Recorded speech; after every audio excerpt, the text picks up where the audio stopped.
Hi, everyone. So during our session today with Melissa Lamson, we're going to be utilizing Poll Everywhere, which some of you might be familiar with. The instructions will come up on the slide, so feel free to take your phone out. Not that we're naive enough to think you probably don't already have it out. But please participate. We really want your feedback and your responses. It'll help Melissa with her content to kind of tailor towards what you all are thinking and feeling about what she's discussing. So Melissa joins us today from Phoenix, Arizona. She has 20 plus years of experience growing leaders, bridging cultures, and empowering teams. As a sought-after speaker, facilitator, and executive coach, she uses her unique global expertise to help companies and leaders take charge, expand their international business, and achieve real results. Today, Melissa is going to talk us through the 4 stages of team development and teach us to create, manage, and sustain high performance within a team setting. So please welcome Melissa Lamson. I'm too close to you, I think, because... All right. Thanks for the introduction. I appreciate it. Really nice to be here again at a PCMA event, so thank you very much for having me. Really excited to talk about this important subject. I want to start by telling you about a project that I was recently on, and we were a team that came together. It was really exciting content. There was a lot of budget. There was a lot of executive support. It was highly visible. And we were all just getting really ramped up and psyched to get going on it. The manager of this project, she had gotten a lot of buy-in. She had decided she was going to hire some more people for this team. So she had subs like myself, but then she also hired a couple of internal people, both entry-level and also those with some expertise. And we were going along really nicely. So have you ever had that situation where you just ramp up that project and there's a lot of excitement in the beginning, right? So everyone's replying all to all the emails. There's a lot of smiley face emojis, a lot of cheerleading, hey, great job, and thanks a lot. So that's going along well. And then all of a sudden, you know, the executives start to get a little distracted, right? And they're sort of off on other interesting projects. And the manager of this team, she starts getting tasked with other things. So she's sort of moving away from this specific project. And then the people that she had hired were starting to get a little bit demotivated. One of them, the new hire, she was feeling sort of lost because she wasn't being really trained enough in her tasks. So she was feeling a little bit, out there. And then one of the people with experience, there was a lot of pressure on her to get the executives back and re-engaged. And of course, that wasn't going well, so she was getting a little disgruntled. And then she decided that she didn't really like this project either, so she left.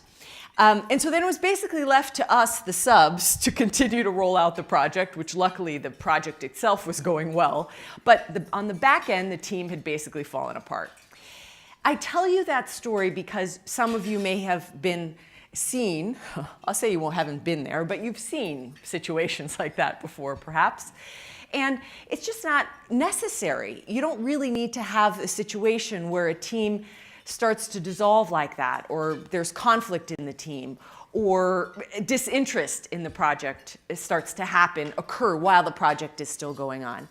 And so I'm hoping today that by going through the model that I'll share with you and that Michelle mentioned, that you'll start to become savvy at, hey, I see how I can better form a team and manage a team, create a team, and be a part of a team in a successful manner. So to start, I want to talk a little bit about the outcomes. As Michelle mentioned, I'm going to share with you a model called the Tuckman model. It's a fairly popular model. So it's got forming, storming, norming, and performing. We'll go through that. And I want to share with you very practical ways that you can use that to see the stages of teams and navigate those stages. Effectively managing conflict or collusion, right? Situations that you might see in teams where it gets very difficult. We'll talk specifically about how to manage those or deal with those, certainly as a team member. And then how do you maintain that consistent level of performance, high performance, right? Particularly before, obviously before you adjourn the project. All right. But I'd like to also talk a little bit just because I think it's relevant to you with PCMA, at least it was for some of the other groups I talked with, that what is the difference between a group and a team? So I want to make that distinction clear. Any of you have an idea about that in your mind? What's the difference between a group and a team? And I know you're chewing, so swallow first and then feel free to, I'll give you a second to answer. But any ideas about that? Sure. Well, a group is just people put together without really necessarily a common goal. That's right. A team is all put together for a common goal. That's right. That's a perfect description, yes. And I would say the core of the difference between group and team. But the reason why, I know it may seem rather obvious, but I want to share that with you because sometimes when we're working in a group, we actually try to implement some of those strategies that we might with a team. And when we implement those strategies with a group, it might fall flat. And conversely, when we start to just treat a team like it's just a group of individuals, then we may also not be giving that team enough attention, if that makes sense. So in a group, there's more of an I focus. It operates by an external set of rules, if you will. Individuals have positions of authority, so there isn't really necessarily always one person of authority.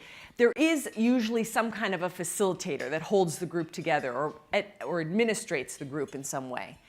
And then it focuses more on information sharing and coordination, where a team, to the gentleman's point, really has a common goal. There's a we focus.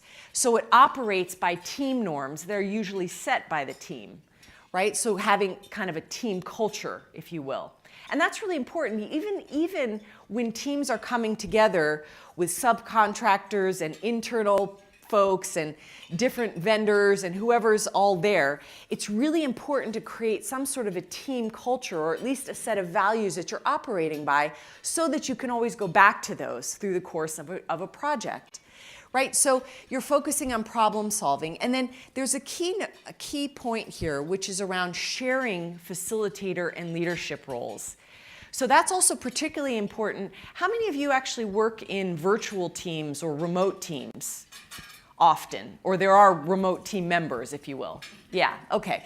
So sharing facilitator and leadership roles within those teams is actually one of the keys to making virtual teams be really successful, is according to the new research out on virtual and remote teams.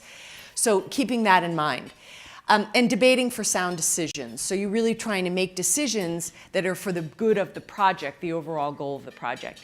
So you see what I mean by that difference between group and team? So for example, your chapter here would fall into group, right? So you all have individual interests to be here and perhaps hopefully hear this presentation, but it's not necessarily for the good of you all as a team or your team objective, because that's not necessarily why you're here.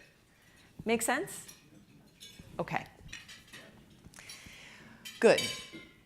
So how many of you, and this is where you'll use the polling app if you can, or the polling link, if you can. I know it's a lot of multitasking here with eating, raising hand, and using your phone, but we'll presume that you're all really savvy at that. So have you been in a high-performing team before? Yes or no? And some of you, if you don't want to go into your phone, you can just give me a nod or a wave or something. So many of you have been in a high-performing team. Okay, good. So those of you who haven't, I hope that you will be at some point. But it's a nice feeling to be in a high-performing team. And we'll talk about what some of those situations are, or what the context is when you're in a high-performing team as we get there. So these are the 4 stages of teams. And what's important about these stages is that you cannot have some people in one stage and other people in another stage. So a team will always be in one of these stages as it's forming, or then maybe storming or norming and then performing. But it will be in that team together. So for example, if the team has existed for a couple of months working together, and then all of a sudden a new manager takes over the team, then the team goes back to forming. and then it will continue through the cycle again. If the team is having, let's say there are 2 or 3 people who are infighting, right? Or they're not getting along, or they decided to go off on their own and do their own thing. But the rest of the team is proceeding along very nicely. Actually, the whole team is in storming because those 3 people are influencing the rest of the team and the team dynamic overall. So important to keep in mind all 4 categories there that people are going to be in the same stage. So let's talk about forming. Tell me, what happens when a team is coming together? Whether it's a team of subs, vendors, customers, internals, however you want to define that team or the individuals in that team. What's the atmosphere like? How would you describe it? Amped up, or excited. Yeah, people are excited. Yeah, amped up. Maybe a little nervous because they don't know each other yet, right? So what happens when you're nervous or when you're amped up? What's another thing that you might be doing or being?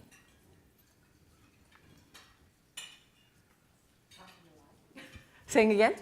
Talking a lot, getting to know each other, right? And being polite. You're on your best behavior, right? Because you're trying to get to know everybody. You want people to like you. You want to like them. What else is happening in forming? Anything else that comes up? You're setting rules and expectations, right? Oop. Could you advance to the next slide, please? Or next, it's actually a pop-up. All right. So what's happening in forming are all of those different aspects. I just wanted to show those to you. So agreeable, listening, some people are observing, they're getting to know each other, right? Now, when you're moving into storming, which all teams do, it may not necessarily be a terrible storm like we had last night when I was trying to fly in from Phoenix to Atlanta.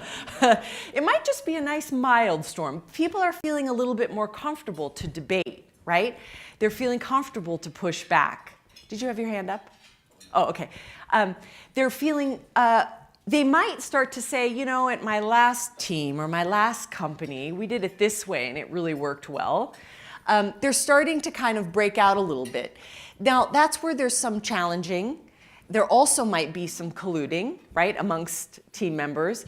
And certainly there could be even arguments or fighting, which isn't necessarily a bad thing, but it's a question of whether you can get through it. Many teams will get stuck here. And sadly, that is what happened in the story that I initially told you. It was in the storming phase and it never really got out. So we had people leave and we had people upset and it didn't really come back together again. But there are ways through it. And we'll talk about those in a minute. Obviously, that's why I'm here. But once you move out of storming, you get into norming. And norming is where you now have re-emphasized what are our rules, or clarifying what are the expectations of the individuals in the team. Who has what role? Typically, if you do forming very well, you'll get through storming fairly easily, and you'll get into norming quite quickly. So you're in that stage now of really looking at yourselves as we. So you see yourselves as part of the team. So you're collaborating, you're having healthy debate, you have a team feel, if you will.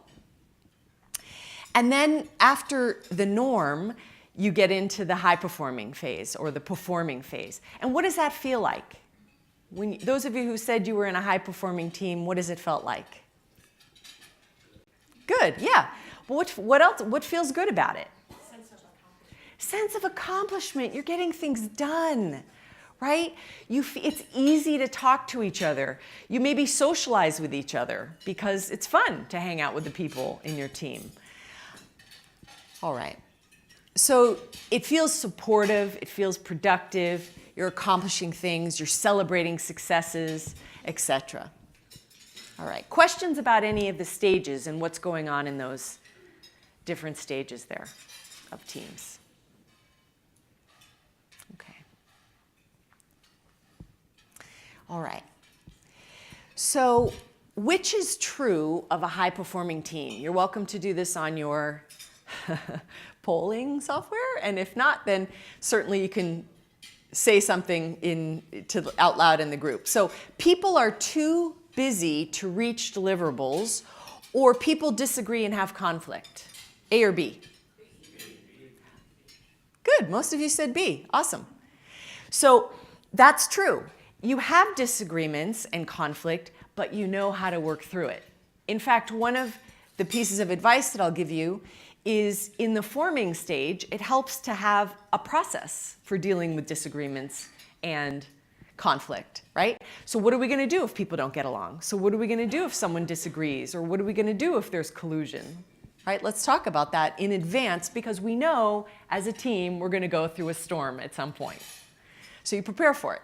I actually had a manager tell me that in storming,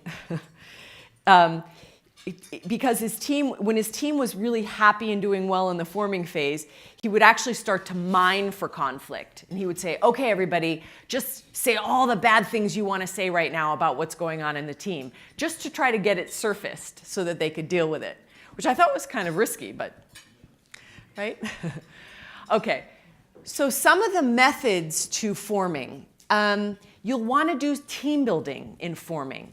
By the way, forming tends to be something where a lot of teams skip, and especially managers, because managers have a lot of pressure and they're really busy. They try to get the team together and they just go, okay, here are all our objectives, here are your tasks, now go. And they sort of don't take that time that's needed to make sure that people get to know each other, to make sure that the rules and the goals are clear, that people know what their specific tasks are and how to do those tasks. So orientation and training is very important in the forming phase. I work with a lot of high-tech companies, and high-tech moves so quickly, and obviously technology is advancing so quickly, that when you throw people into teams, it's often like, okay, well, here you go, here's your laptop, figure it out. And people are like, whoa, I mean, anybody know how to do this? Someone want to give me some training, some kind of orientation? Which is why I think probably many of you have worked with organizations that try to develop more savvy onboarding programs, right? So I do a lot of those types of programs with organizations. And in that onboarding, actually I have a good story about that right now is, and I shouldn't say who it is because then it would give it away. But there is a young gentleman that I know who had his first job, started his first job about 8 or 9 months ago. And I thought this company was incredible in terms of the onboarding. They were taking them to like escape room events and, softball, and they had all kinds of like parties and social things, and they had the team really warming up and getting to know each other and doing all these fun things together. But what happened is he got kind of some negative feedback, and then eventually a negative review in basically his 3-month and 6-month point, because he didn't really know how to do the processes and the systems that he needed to use to get his tasks done. And they were saying, look, you're not logging the information in about your customer conversations enough. And he was like, oh, I didn't really realize I needed to do that, or at what level I needed to do that. So what was interesting is that it basically showed that the company had focused a lot on the team building piece, which is great, but kind of forgot and dropped the ball on the orientation, training, getting people ramped up on actually knowing how to do the tasks. So just interesting things that happen in the forming stage. All right, and in storming, anticipating the conflict, surfacing disagreements, right, mediate in that situation.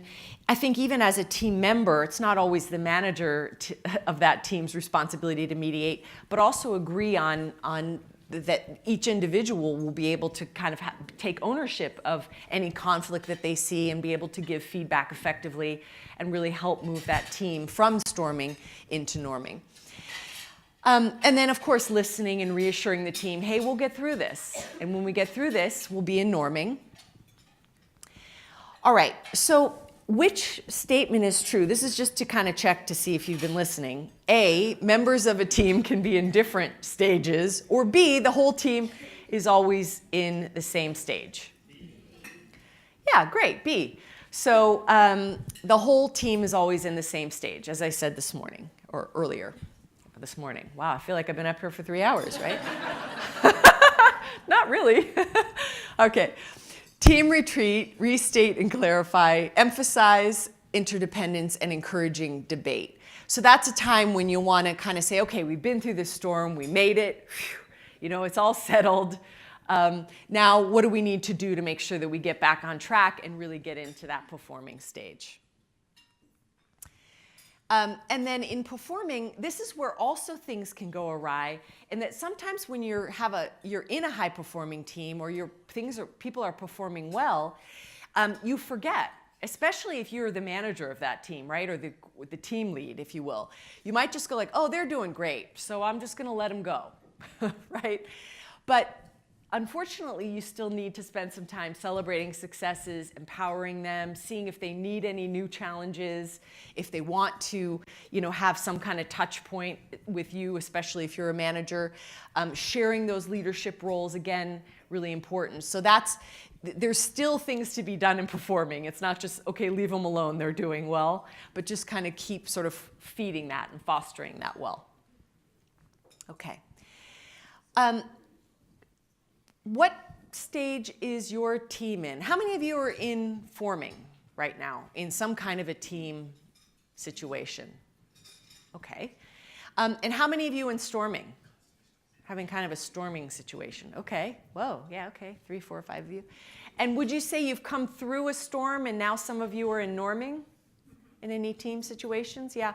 By the way, you could also apply this to your family. If you can't think of like a real team situation right now, we could just go there if you want. Oh, great, people are using it. Oh, nice, thank you. Yeah, good job, yay. All right, nice. Okay, so we have some answers here on the, good. Okay, and then many of you are in performing. Good, that's so far the highest category, which is exciting. Great, good, yeah. That's why everyone was so happy this morning. I thought either the coffee was really strong or, okay, good, all right. Yeah, performing's fun. It's really nice to be in that phase. But beware, something could come in and change it. And certainly moving on to the next project, right?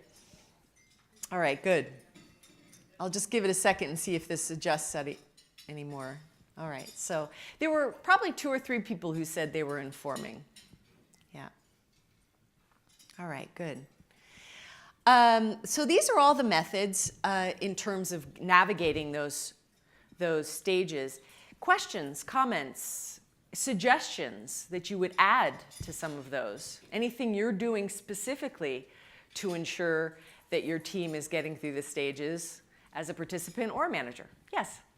I'm not sure how to word this exactly, but do you find that there is a difference between teams and these stages when it is a volunteer organization, like a board of directors for PCMA or another organization, versus your job when it's paid? Is there a difference in how people are relating to one another when it's volunteer versus I have to do it? Yeah, definitely there is a difference in terms of the way people are relating to each other or the level of engagement, right? And the different motivation for being engaged. But the question is whether it's actually a group, right? So it could be a group of volunteers who are, working in some way, but there isn't necessarily a goal that all of them are trying to achieve. But if there is a goal that they're trying to achieve, then they would fall more in the team category. And yes, they would be going through these stages, for sure. Yeah, so because I'm on a couple of boards, and we do that with several volunteer situations, right?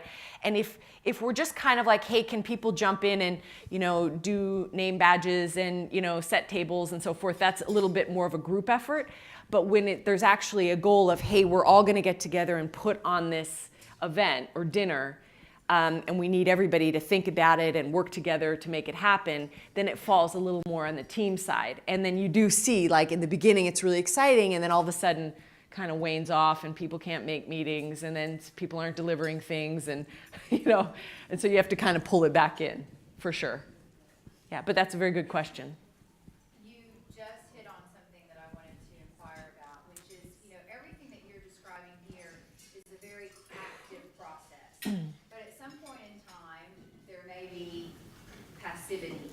That sure. To team in. Does that mean that the team's going back to storming if you get that sort of apathy or disengagement?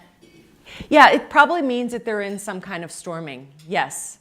Right, that's a good point. So it's not only active conflict or active collusion, but it can also just be, I'm not I'm not saying anything on calls, or No one listens I'm not to what I available. say, so I'm going to step back. right, or I'm not replying to emails. That's right. That's right.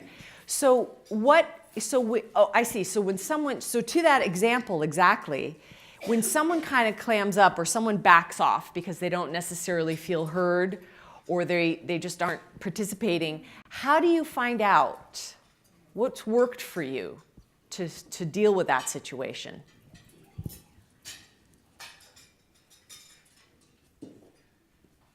Wow, nobody solved it, huh? Okay. Yeah. I work in a remote environment, and we do, and there's 12 of us that work remotely. So, in our remote conference calls, which is a subset of a larger set, we actually have a time that everyone has to go around the room and speak. So nobody has the opportunity not to participate. That's great. Yeah, I've heard that many times that's very effective, where other people, where you sort of make everyone say something or put everybody on the agenda. That's also the opportunity to share leadership, right? So if you know someone's kind of quieter or doesn't say much, you could also ask them if they'd be interested in taking the lead in a meeting or taking lead in part of that meeting, which could help get them more involved, for sure. Yeah. Yeah, I think having a good feedback conversation with them about, I've noticed that you haven't said much. Is there anything I could do to help you be more interested and more engaged, or is that not the issue, or what's going on? And just kind of let them talk it out. It certainly is. I know that seems really simplistic, but it's oftentimes hard for us to do that, right? To just say to someone, hey, what's going on? Are you okay? And well, can we do anything about it? But I do have a little section here too, on remote and virtual teams, so I'll talk about that too in a minute. Is there anything else, though, about these methods that you might want to ask or had sparked I have a question. interest? So you have a well-established team that's in the performing stage, and then all of a sudden you have new people join that well-established team, which happens often. Yes. And that kind of throws part of it back to the forming and this. And so how do you address that? Yeah, sure. The whole team is informing. So it's kind of an easy answer, not necessarily easily implemented. The whole team is now informing. So what that means is you need to find a way to integrate, right, those who are new to the team with those who are in there and performing well. And it's difficult, right, because if you have those folks who are high performing, they know how things work, they've been excited to produce, and now all of a sudden they're like, oh, now we have to slow everything down because the new people are here, right? So one of the things that might be helpful is to have them become mentors, in sort of buddies to those who are new to the team, so that they take on a leadership role. Really present it to them as sort of a new challenge. Hey, we've got new people here. How quickly can we get them ramped up and feeling included and excited about the project that we've all been working on? But for sure, it has to go back into that forming stage. So those would be some of the points that you would use there in terms of reestablishing the guidelines and rules, making sure they're get up to speed with some training or mentoring. And then, of course, that they understand these are our values. This is how we're operating as a team successfully. Yeah, but very good question. Did I mention situational leadership? That's an interesting model too. If you haven't done any reading on that, I would highly recommend it, because that kind of measures people on a matrix around capability and motivation. So it's interesting because sometimes when people are either disengaged or perhaps they're informing, it could be a question of, I just don't know how to do this, so therefore I'm not sure what to do, I'm a little bit frozen. Or it's a question of motivation. I just don't see why I should do this. Or maybe I have something personal going on in my life, and so I'm not very excited to be working on this project or being at work at all. So then it's a question of motivation. So if you can try to assess or suss out, is it a capability issue in terms of they need to learn something, or is it really a motivation issue? Then you know how to better to coach or mentor that particular individual. And then that kind of gets things back on track again, hopefully. So characteristics of a great team leader, just to share this with you in case some of you have been in team lead situations. It's not necessarily that you're a manager, but certainly if you're kind of responsible for making things run well.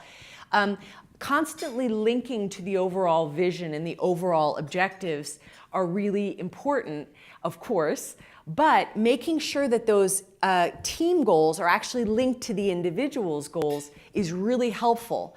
So let's say someone's motivated by money, right? You want to kind of make that clear to them. How does this overall team goal going to tie into that motivation? Or maybe someone's motivated to learn more or learn new things. So then you want to kind of tie the team goals into that person's individual motivation. So if you can be thinking simultaneously, because I guess the reason why I'm saying this is I see a lot of leaders who come out and say, you know, our objective is this and our team goal is this, and try to re-emphasize that. And people go, okay, great, that's nice, but let's be honest, what's in it for me in this particular team?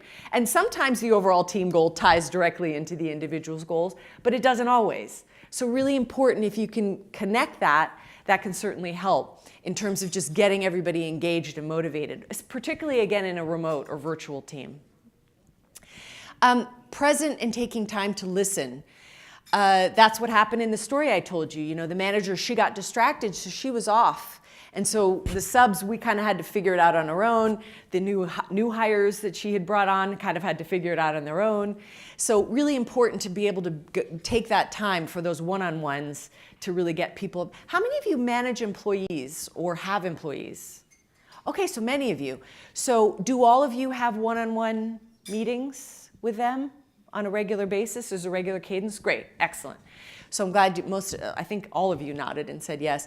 Really key, because then that becomes a time where you can say, hey, this meeting's yours. What do you need? Talk to me, right?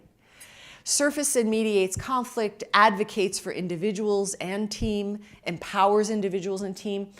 One of the reasons why I'm sharing this list with you is because the research shows that one of the biggest needs right now today is actually training managers. So a lot of times you have really great individual contributors in organizations, right? They're producing things, they're building things, they're working on tasks and they're knocking it out of the park. So then their manager says, you know what? I'm going to promote you to manager because you need some kind of a promotion. And then all of a sudden they're in a manager role and they're like, wait, I don't know how to do people management. I've never done this before. I was really great at developing, but I don't know how to manage.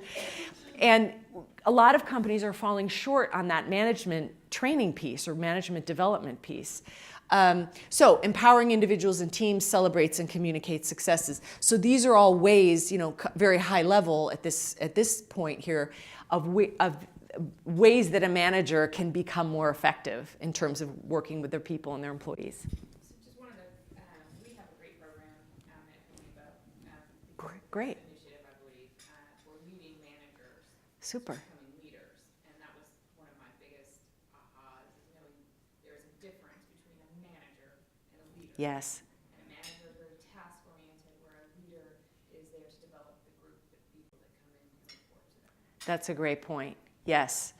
Right. And it's funny because managers, the word management kind of gets a bad rap, right? Everybody wants to be a leader. Leader's cool. Leadership's exciting. Leadership development's amazing. But management, it's like, really? but managers are like key because they're really the glue, right, between making sure that the individual contributors are happy and productive. They're still doing some of that individual contributor work. And then certainly that they're executing what the leadership has established are the strategic goals of the organization, team, or company. So really key that they're there. And there is some overlap because both managers and leaders still need to empower and inspire and motivate people, even though their maybe day-to-day task or roles are a bit different, right? In terms of the administrative stuff, which more managers would be involved in. So that's a great point. Yeah. Questions or comments about that? Management or leadership? This is just a little kind of self-analysis. You know, do you hold the characteristics of a great team leader? What do you think? Right? Do you think you're doing really well? Yay, good. All right. Awesome. And that's great. Like how did you develop those skills? Was it learning by doing? Did you get some training or coaching on that? And are you able to pass that down, you know, to those who are new to management? Actually, next week, I just thought of that, my book is coming out. It's called The New Global Manager. So if you're interested in getting, I'm also going to give out free copies of it. So if you're interested in it, please do send me an email. I'd be happy to send you a PDF copy in the pre-launch. All right, so I'll share with you some of the key learning points. And we'll go through if there are any other questions or comments, and then I'll share with you something on virtual teams if you're interested. Assess the stage of your team and take action. So don't just assume that your team is your team and it's the way it is and there's nothing you can do about it, but actually look at it and say, hey, where does this fit in terms of stages of teams that Melissa talked about or that Bruce Tuckman originally talked about? And I know I need to go in here and take some action now that I know what stage they're in. And then don't skip or skimp on the forming piece. Align the individual team and organizational goals. I just talked about that. And then surface the conflict to deal with it. And then celebrate and communicate successes sort of consistently throughout the project, because that'll keep people engaged and motivated. All right. Any other comments or questions about teams and how teams work together before I move on to talking a few minutes about the virtual team environment? Yes? I think it's important to understand the difference in all the different age groups that we're all on teams now. That is such a really complex part of leading a team. All the different people from Generations. generations. Yeah. Say a little bit more about that. What's complex about it? Maybe either you or someone else could jump in. Why is that complex? For me, we're trying to relate to, I mean, I do relate to millennials, but they sometimes don't relate to me.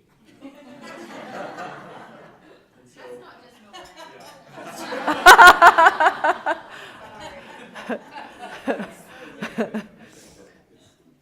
expectation levels and teams, and everyone has different ways that we have to treat everyone differently. We really can't treat everybody the same. That's Yeah. why we have to look at things differently. Yeah, I think that's a really good point, is that as we get more and more global, more and more diverse, more and more mixed in our team work, right? Whether it's age or ability or gender, we have to become really savvy at understanding what are the different motivations, what are the different needs, what are the different interests, right, of all these different groups or individuals, so that we can match those. Yeah, and I think especially as a manager, to be able to adapt your style and your skill to them, that becomes really critical. And it's hard because you've been doing things the way you've been doing things. I think it's also, I think it was in the forming stage when you talked about the rules or Yeah. like how you're gonna work together. To me, when to address the different age groups around how you're gonna communicate, because there are Key. preferences for email, no email, preferences for picking up the phone, texting, and so really understanding how is your team gonna communicate? That's right. And are people gonna be responsive via email? Because again, I've learned that the hard way, that I make the assumption that everyone loves to read email, and I'm the best emailer is That's right. but and others don't. So I think it's just knowing that that's really important. That's right. That's so true. So to kind of piggyback on that, what would you do in a sense? So in my role, I oversee a team, but I'm also part of the team, and they both operate, to your example, they communicate very differently. So two different teams who need to collaborate. Yes, I oversee a team where I communicate to them Yes. more in the millennial sense and email and all of that, and we're norming. Mm-hmm. But then I'm part of a team that I manage upwards to, and they're still in the forming section. Mm-hmm. Or maybe they're norming also, but because I'm on two separate teams, I'm in one team norming and one team norming, but they operate very differently. Yeah. So what's the challenge with the different, Everything. yeah. So, but you have to bridge, it's not just you, it sounds like. You have to kind of bridge the output of both teams a bit? Yes. Yeah. And kind of be the liaison to that. Correct. Yeah. the liaison between one team that's above me and then the team that reports to me. Yes, yes. But we all report up. Got it. Yeah. Well, it's interesting because the research says that even cross teams, when they're working together, will be in the same stage Right. if they're working together. We're technically all Norming. nice, or maybe we're storming too. I'm not sure. Depends what project we're working on. Yeah. As a team, we're sometimes storming and sometimes we're norming.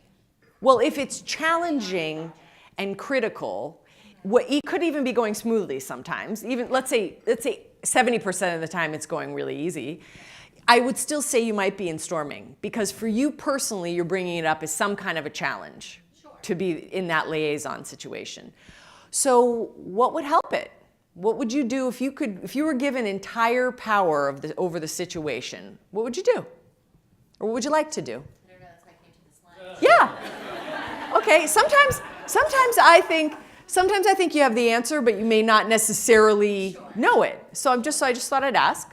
What would you suggest? You know, I would almost, this is me, I would almost be that liaison between the two different teams and to have that conversation with the upper team saying, you know, here's what we're coming up with, here's how we're operating. Yeah. And then also have that conversation with the other team so that you can be the one saying, hey, you need to change some things up here and we need to change some things down here and be more flexible. Knowing, so the upper team knows that there are some challenges and the lower team knows, okay, maybe we gotta do something a little different. But you're in that perfect position because that upper team might not have any clue. You're the one that really can That's be right. successful. That's right. Could you take it back to the forming stage with the two teams together and do a team building goals assessment Totally. to get it Yeah. kind of in the same format? Yeah. Let's review at least our overall goals and that we all want to be successful, right? This team may have different objectives and this team may, but we want to be successful and everybody wants to keep their job, like, hopefully. So, you know, what is that? What are those overall goals and how do they tie in then? How do we meet those? Yeah, for sure. For sure. Yeah, team building would be a great idea. Other ideas there? Yeah. I'll say from being a teacher years ago, in our classroom, we had to always cater to students who were auditory, who were visual, who were wow, learning. yeah. So when you speak about communication, I also work within one team and on a separate show team where there's a team goal here and a team goal here, not necessarily any hierarchy with my position, but with two separate teams. And so we have emails plus weekly meetings plus all of those things so that you encompass the people who want to email, the people who need to sit and meet face to face. We've kind of put together schedules to make sure that we are communicating effectively on each team. Being the auditory learner, picking up the phone, being the visual learner, sometimes it's more work that way, but you leave less room for confusion when you pre-plan to email, to call, and to meet. So have a combination of it. It can't necessarily just be one way or the other because you may lose one person along the way. Yeah, great point. Did you have your hand up? The team building, we had one recently, but it was more personality driven, and I forget the colors and the numbers or whatever you fell into, but it was incredibly helpful to see some of the people I report to, and then we could talk afterwards. It's like, well, no wonder you always get frustrated when I talk to you, because I'm coming in, everything's great, and you're like, I need numbers, I need this, I need that. Yes. And people weren't hearing it, and so it radically changed things for the good. So are you saying like the DISC profile or what, any of those? Yeah, that assess personality, super helpful. Yes. Yes. Yeah, it is. It's like sometimes when flight attendants are like, I speak German and English on their little badge, like it's helpful, how to communicate with them. That's exactly right. That's good. there's something else that the story that this woman I'm coaching now, she was telling me, she goes, I just feel so uncomfortable WhatsApping my manager. Like, I just don't use WhatsApp. That's not my thing. I use email, and WhatsApp seems too intimate, and it's a little awkward, and this and that. And she just really was deliberating. I said, well, I don't know, you want to be uncomfortable or you want to be successful, or step out of your comfort zone or be successful, And she was just like, oh, like, okay. So I was like, just try it, see what happens. She goes, everybody communicates with him with WhatsApp. He never answers my emails. Okay, so you're kind of answering your own question. Maybe just try it. So she tried it, and she was like, he answers right away. They have a great connection now over WhatsApp. I was like, was it really that hard? But it's just, sometimes it's really uncomfortable to communicate differently, and I tried to use the analogy. She's from Brazil originally, and I said, look, now you speak English and you speak Portuguese. I said, you're basically switching between languages now, right? In terms of using WhatsApp and email, different communication styles. All right, other comments or questions? I guess we won't solve it all today, but I'd be happy to talk to you afterwards if you want a little more. But it was a great, great example and made the point that certainly there's that cross-team connection too, and I'm sure that's relevant to many of you. So I just wanted to then spend just a couple minutes. Where am I on time, by the way? Anybody know? I'm good? Okay. By the way, if you want to connect with me, please feel free, LinkedIn and Twitter. I use social media a lot. I have a couple newsletters I put out. Happy to put you on the newsletter list if you're interested. And, oops, I had one more slide. Where'd it go? Okay. Well, if you come up with the very last slide for me, that would be great. The slide had to do with virtual teams, and that there are 3 different things that will help a virtual team be more successful. And what's perfect. And what's needed, thank you. What's needed there is, even more so than a team that works face-to-face, is this context of how a team is going to work together, what that is in terms of vision, matching individual goals. And then co-activating leaders is also an interesting piece there. And the co-activating of leaders is, please feel free to take a picture of this if you want. Co-activation of leaders basically means a sharing of leadership responsibility within a virtual team, even if it's small pieces that you want to check in with them and see if they want to take action on. Because, I don't know about you, but I'm on a lot of calls with virtual teams and so forth. And it's like one person kind of leads the call and they do all the talking, and it's just like, and a couple of people maybe jump in here or there, or maybe there's a little argument because someone's, decided to, just push back a little bit. But basically it's just delivery of information and call done. And I feel like we waste so much time when we could be spending more of it in a collaborative process where we're co-activating the leaders and getting people to share that responsibility, where we're reiterating context.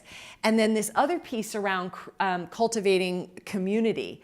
So there's actually research that shows that if you help those who are like people who work from home or people who work from remote offices and they're kind of dialing into the main office, that if you give them a sense of community, like even physically give them swag, either team swag or company swag. Swag, by the way, is, you probably all know what swag is. Never mind. I'm like, who am I talking to? Sorry, I've had some people be like, what is swag? I was like, oh yeah, you're in finance, not in, okay.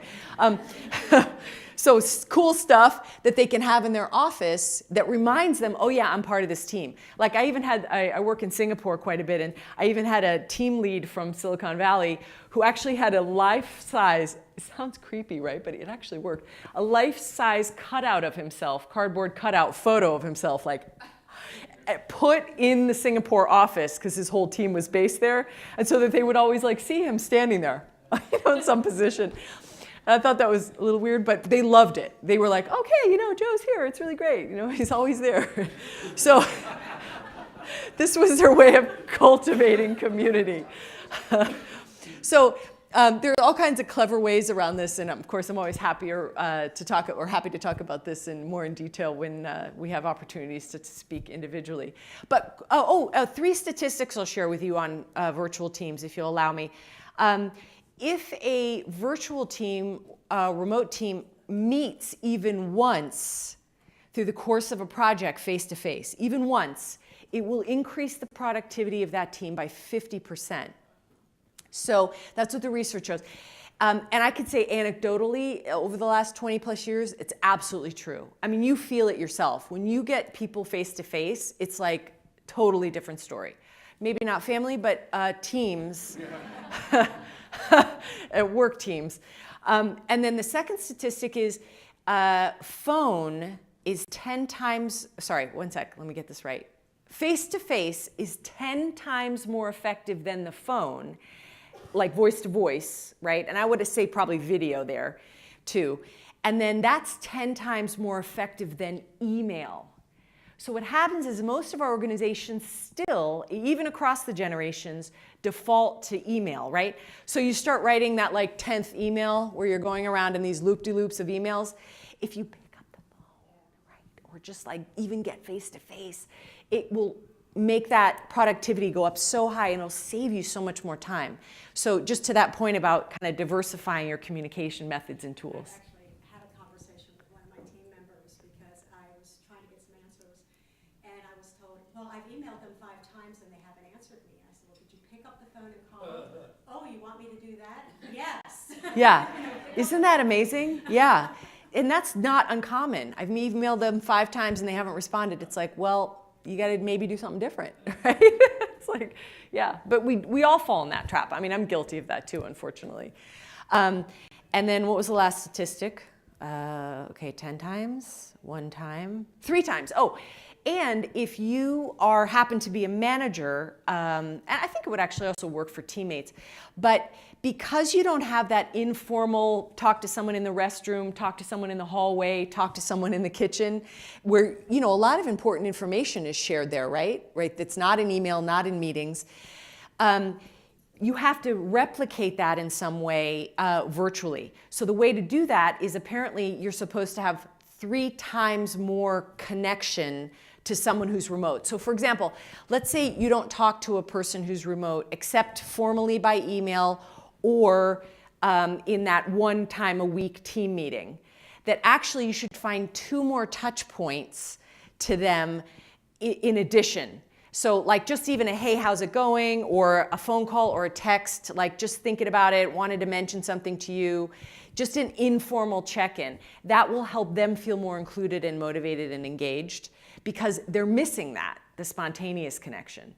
So if you can think like, oh wow, I haven't talked to so-and-so a couple more times this week, I need to do that, right? Or I've talked to the people face-to-face because I've seen them in those informal situations.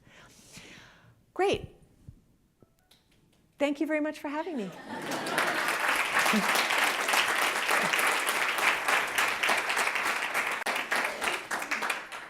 And please let me know if I can be of any service to you. I'd be happy to. Stay in touch. Thank you, Melissa.